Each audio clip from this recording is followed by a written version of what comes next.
कथेचं नाव आहे डेंजरस इश्क भाग 34 पार्ट 1. दुसरा पार्ट लवकरच येईल आजच्याच दिवशी. सुकूनचा थरकाप उडवणारा अंत आणि अदृश्य शत्रूचा नवा डाव. सुकून धडाडकन खाली जमिनीवर कोसळली.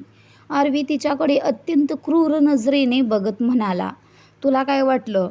तू माझ्या जानमचा जीव घेण्याचा प्रयत्न करशील आणि मला काहीच कळणार नाही? तुझ्या त्या भाडोत्री टट्टूने, म्हणजेच तुझ्या त्या 2 पैशांच्या आशिकाने प्रयत्न तर चांगला केला, पण आरवीच्या जानमवर नजर उचलून बघण्याची लायकीही कोणाची नाही. तिचा जीव घेणं तर फार लांबची गोष्ट आहे. तुला मारण्याची इच्छा तर मला तेव्हापासूनच झाली होती, जेव्हा तू माझ्यासोबत मंडपात बसली होतीस आणि माझ्या जानमची जागा तू घेतली होतीस आणि ती जागा घेण्याचा प्रयत्न करत होतीस. पण तू तिची बहीण आहेस म्हणून मी स्वतःला इतक्या दिवस आवरलं होतं. पण तुझी आजची ही हरकत, हे कृत्य अजिबात माफीच्या लायकीची नाहीत. असं म्हणत त्याने बंदूक थेट सुकूनच्या कपाळावर रोखली. सुकूनचं पूर्ण शरीर वेदनेने थरथर कापत होतं. तिचा अंग दुखत होतं आणि पाठीतून वाहणाऱ्या रक्ताने फरशी पूर्ण माखली गेली होती. पूर्ण फरशीवर रक्ताचा सडा पडला होता. ती रडत कळवळतच म्हणाली, प्लीज प्लीज असं करू नका. मला मारू नका. मला माफ. तिचं वाक्य पूर्ण व्हायच्या आतच आरवीने ट्रिगरवर बोट ठेवलं आणि म्हणाला, आरवी आयुष्यात सगळं काही करू शकतो, पण आपल्या शत्रूंना कधीच माफ करत नाही. आणि जे माझ्या जानमला इजा पोहोचवण्याचा प्रयत्न करतात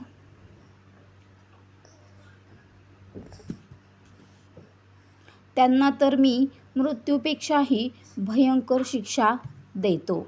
आणि पुढच्या क्षणी धडाडकन आवाज झाला. गोळी थेट सुकूनच्या कपाळात घुसली. तिचा चेहरा छिन्नविछिन्न झाला. रक्ताच्या कारंजा उडाल्या. डोळ्यांच्या पुतळ्या बाहेर आल्या आणि वेदनेने तडफडणारं तिचं शरीर एका झटक्यातच शांत झालं. आरवीने तिच्या प्रेताकडे पाहून एक तिरकस हसू आणलं आणि म्हणाला, भगवान तुझ्या आत्म्याला कधीच शांती न देवो. तो तिथून उठला आणि खोलीबाहेर निघून गेला. तो तिचं प्रेत तिथेच सोडणार होता, कारण ते ठिकाण्यावर लावण्याचं काम दुसऱ्या कोणाचंच होतं. तो घराबाहेर पडत असतानाच त्याला कोणाच्या तरी पावलांचा आवाज आल्यासारखं वाटलं. त्याने लगेच मागे वळून पूर्ण हॉलमध्ये नजर फिरवली, पण तिथे मात्र कोणीच नव्हतं. तो दुसऱ्या खोलीकडे जायला वळला. त्याने दरवाजा थोडा उघडलाच होता की त्याचा फोन वाजला. स्क्रीनवर जुनूनचा कॉल होता. ज्या प्रवासात त्याने तिला नवीन फोन घेऊन दिला होता.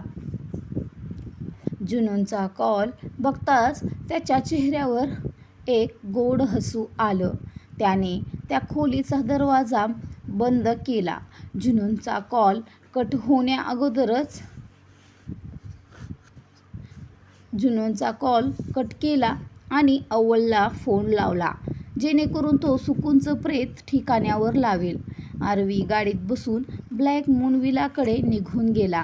पण आरवी जाताच ज्या खोलीचा दरवाजा त्याने हलकासा उघडला होता, तिथून एक माणूस धापा टाकत बाहेर आला. त्याच्या हातात फोन होता आणि त्यात नुकताच रेकॉर्ड केलेला तो व्हिडिओ सुरू होता, ज्यामध्ये आरवीने सुकूनचा क्रूरपणे मर्डर करताना स्पष्ट दिसत होतं. तो माणूस सैतानी हसला आणि स्वतःशीच पुटपुटला, तसं तर तू आजवर अनेक मर्डर केलेस आरवी, पण हा मर्डर थोडा खास आहे. फक्त तुझ्यासाठीच नाही तर माझ्यासाठीही. तो वेगाने सुकूनच्या प्रेतापाशी आला. तिची डेड बॉडी आपल्या गाडीच्या डिकीत टाकली आणि तिथून पसार झाला.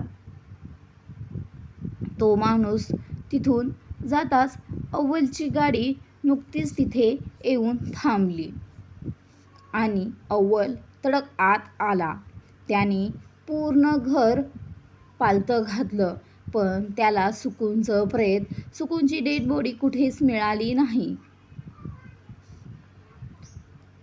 त्याने तातडीने आरवीला कॉल केला आणि त्याच्यावर ओरडला, आरवी, तू ज्या जागी सांगितलं होतंस तिथे सुकूनची बॉडी नाहीये.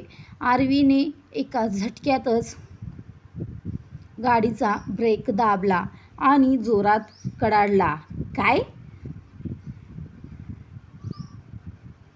असं कसं होऊ शकतं? मी स्वतःच माझ्या हाताने तिचा गेम वाजवलाय. तिच्या अंगात एक श्वासही शिल्लक नव्हता. ती कुठेच जाऊ शकत नाही.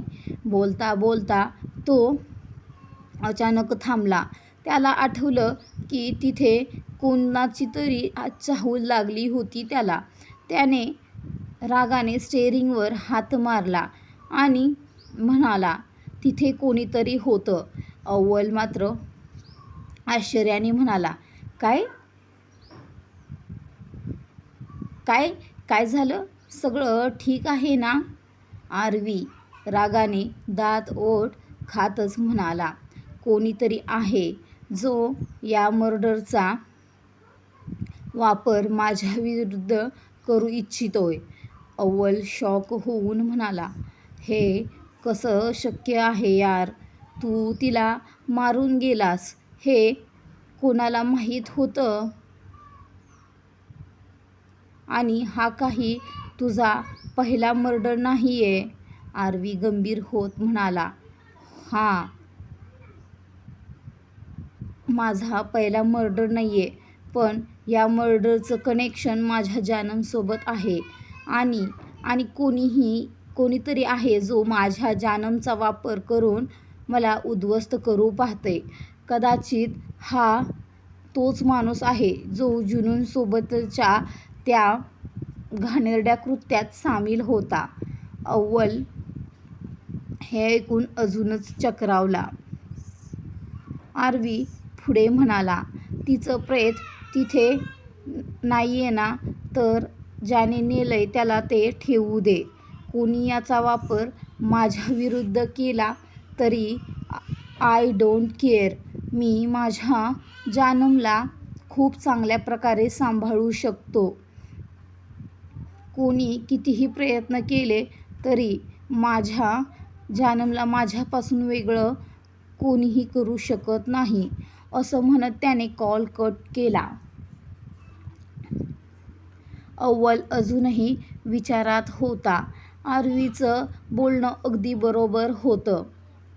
कोणीतरी सुकूनच्या प्रेताचा वापर, त्या डेड बॉडीचा वापर आरवीविरुद्ध एक भयंकर चाल खेळण्यासाठी करणार होतं.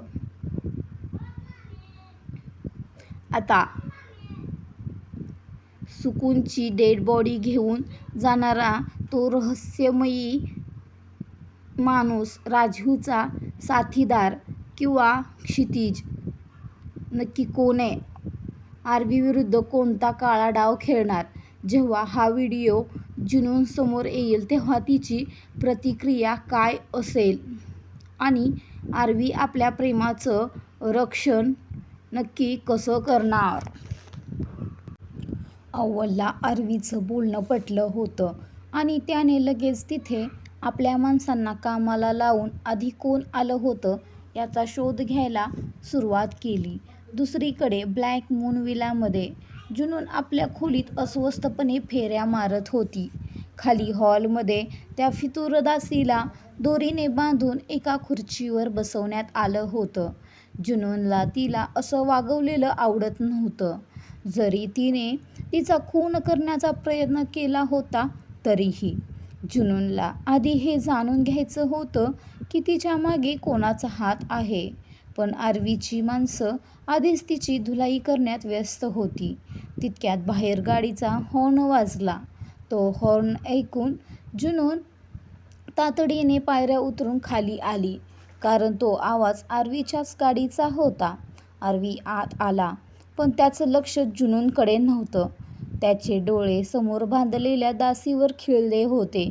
ती मेड आरवीला समोर पाहून त्या मेडचा गळा सुकला आणि थरकाप उडाला.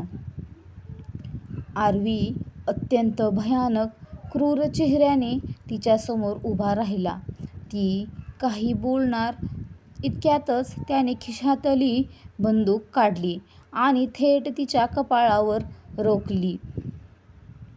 तिच्या तोंडातून एक शब्द बाहेर पडण्यापूर्वीच आरवीने ट्रिगर दाबला आणि गोळी डायरेक्ट तिच्या डोक्यातून आरपार झाली.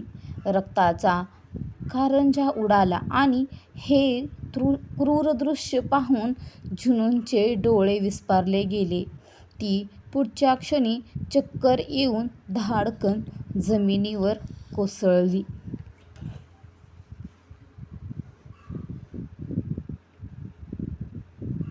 गँगस्टरचा थरकाप आणि जुनूनचा संताप. दासीचा तो उडालेला भेजा आणि रक्ताचा तो पूर पाहून जुनून शुद्ध हरपून पडली होती. आरवीने तिच्या पडण्याचा आवाज ऐकताच बंदूक बाजूला फेकली आणि धावतच येऊन तिला आपल्या कुशीत उचलून घेतलं. तो तिला वर खोलीत घेऊन आला आणि साईड टेबलवरचा पाण्याचा ग्लास घेऊन तिचे चेहऱ्यावर पाणी उडवले. जुनूनने हळूच डोळे उघडले आणि ती दचकून बेडवर उठून बसली. क्षणभर तिला वाटलं की हे एखादं वाईट स्वप्न होतं. पण जशी तिची नजर आरवीच्या शर्टवर लागलेल्या रक्ताच्या थेंबांवर गेली, तिची मात्र पाचावर धरणं बसली. ती तातडीने बेडवरून उठली आणि आरवीने थांबवण्याचा प्रयत्न करण्यापूर्वीच खोलीबाहेर धावली. ती पायऱ्या उतरून सरसर खाली आली तर तिच्या डोळ्यासमोर काही लोक त्या दासीचं ती डेड बॉडी फरफटत घेऊन जात होते आणि दोघेजण तिथलं रक्त पुसत होते. हे सर्व दृश्य पाहून जुनून थरथर कापायला लागली आणि तिच्या डोळ्यातून अश्रू वाहू लागले. तितक्यात मागून आवाज आला, "तू इथे काय करतेस जानम?" आरवीचा तो आवाज ऐकून जुनूनने मागे पाहिलं. ती रागाने थरथरत होती. आरवी शांतपणे म्हणाला, "वर खोलीत चल." जुनून तशीच उभी राहिली. तेव्हा आरवीने तिचा हात पकडला आणि म्हणाला, "चल इथून." पण जुनूनने एका झटक्यात आपला हात मागे खेचला आणि जोरात ओरडली, किती निर्दयी माणूस आहात मिस्टर गँगस्टर तुम्ही. असं कसं करू शकता?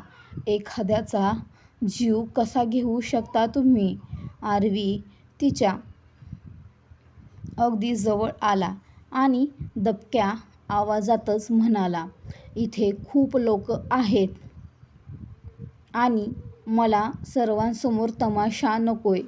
तुझी तब्येत ठीक नाहीये. आत्ताच बेहोश झाली होतीस तू."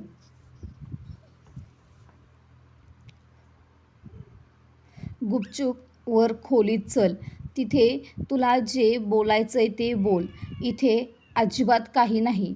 गेल्या 3 तासात राजीव, सुकून आणि आता ही दासी आरवीने एकापाठोपाठ एक 3 मर्डर केले होते आणि त्याचं डोकं कमालीचं तापलं होतं. जुनून मात्र रागाने किंचाळली, तमाशा? तुम्हाला तमाशाची पडली आहे? तुम्ही आता एकाचा जीव घेतलाय आणि तुम्हाला वाटतंय की हा तमाशा आहे? तिने काही चूक केली असेल तर? आता आरवी जुनूनला त्या दासीचं सत्य, की तिचा खून करायला आली होती, सांगणार का? आणि जेव्हा जुनूनला समजेल की आरवीने सुकूनलाही मारलंय, तेव्हा या दोघांच्या प्रेमाचं काय होईल? जाणून घेण्यासाठी आपल्या चॅनलला सबस्क्राईब करा आणि पुढील भाग हा लवकरच येईल. मोठाच भाग टाकलाय मी, ट्राय करते.